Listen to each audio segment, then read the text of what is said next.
제가 알고 있는 의사진행 발언은 위원장께 의사진행과 관련해서 말씀드리는 것으로 알고 있습니다. 그 제가 국회법 정확한 규정은 찾지 못했지만 그런 식으로 됐으면 좋겠고, 또 하나는 저도 지난번에 이 자리에서 전 정부의 여가부 장관 인사청문회를 했습니다. 그때도 과연 지금처럼 이렇게 많은 자료 제출을 요구했는지 보니까 지금이 아마 역대급인 것 같습니다. 이번 우리 윤석열 정부 초대 국무위원 구성과 관련해서 이렇게 많은 자료 제출 요구를 하고 있는데 별의별 게 다 있습니다. 근데 그것을 과연 저도 제대로 다 제출할 수 있을까 하는 의문이 들거든요.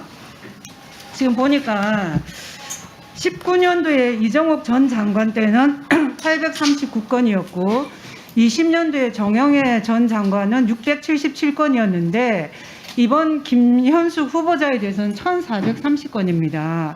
제출률을 보면은 이정옥 장관 때는 88.2%, 정영애 장관 때는 73.3%, 지금은 75.8%입니다.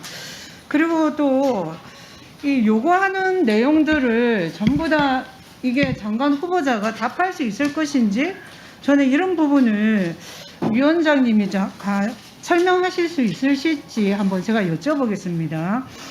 후보자는 비인간과의 결혼에 대해서 긍정하는지 여부와 그 이유, 후보자는 비물질과의 결혼에 대해 긍정하는지 여부와 그 이유, 후보자는 비존재와의 결혼에 대해 긍정하는지 여부와 그 이유, 이것을 저는 왜 묻는지 모르겠습니다.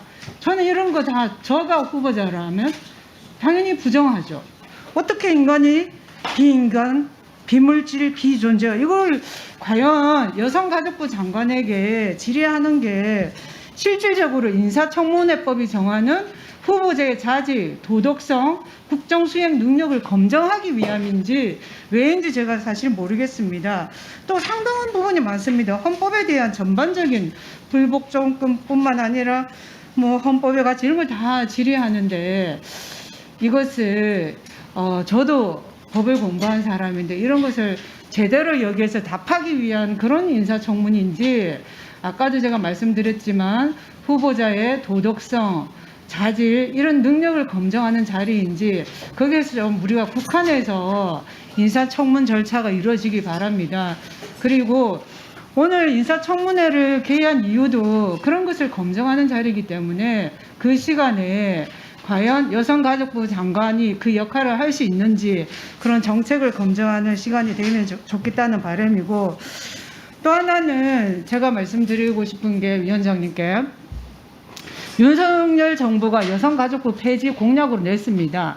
다만 그것을 폐지라는 데서 방점을 둘 게 아니라 이유가 뭔지에 대해서 오늘 청문 과정에서 하나하나 질의해서 거기에서 찾아가기 바라고, 제가 듣기로도 수차례 그 기능과 역할을 재조정하는 것이라고 수차례 말씀드린 것으로 알고 있고, 그러면은 형식적으로는 폐지지만 그 기능과 역할을 극대화하는 방안으로 가야 된다라고 저는 읽혀집니다.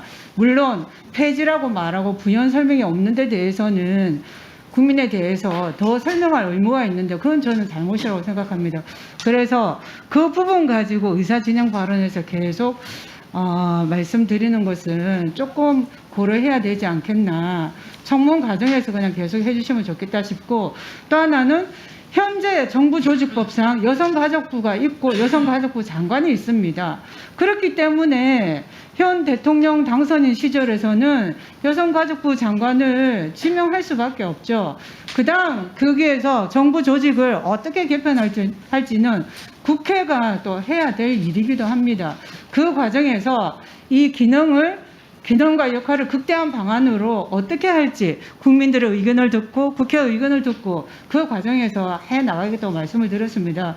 그러면은 현 상황에서 우리가 이 소수 여당이 됐지만 여전히 야당 같은 그런 지위라고 저는 보여집니다. 이 소수 여당이 정부 조직법을 국회를 통과시킬지 아직도 모호하고, 또 하나는 그런 부분은 충분히 의견을 수렴하시면 좋겠고, 또 민주당 의원님들 또 다른 정의당 의원님들 전부 다 여기에 대해서 의견을 주시고 또 국민들 의견을 수렴해서 그거는 정부 조직법을 새로 개편하는 방안으로 가는 게 맞다라고 생각합니다. 그런 부분을 위원장님 좀 잘 헤아려서 진행